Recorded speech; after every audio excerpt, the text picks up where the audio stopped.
Here guys, adobong manok na with gata. Lagyan ko ng gata with sili pa yan. Ako'y nag-imbento ng aming dinner.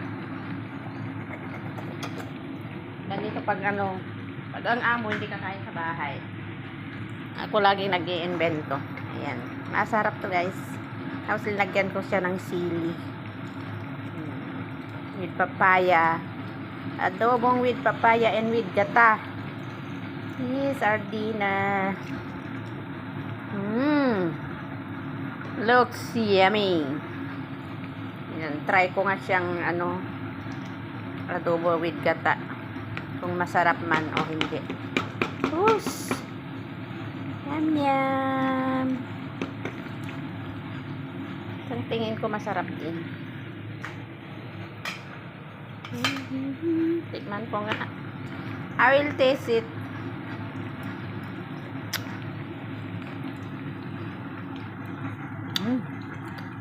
Masarap guys. Ang may gata.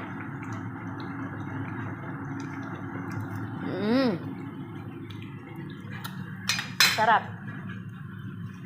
Totoo lang. Yan. May anghang siya. Yan guys. Yan. Ang ganda ng kulo. Yan.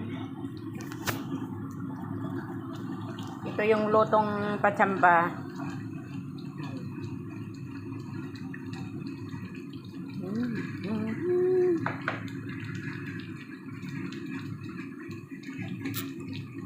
Yum yum.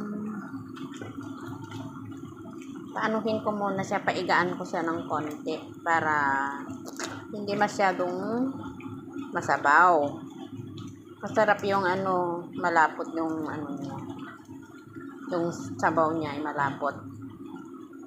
Yan ang gusto kong pagluto ng pag ginataan. Yung niya dapat malapot yung sabaw. Hindi yung matubig. Kasi pag matubig ang naman, parang hindi. Basta type ko yung yung malapot ang pagkagata.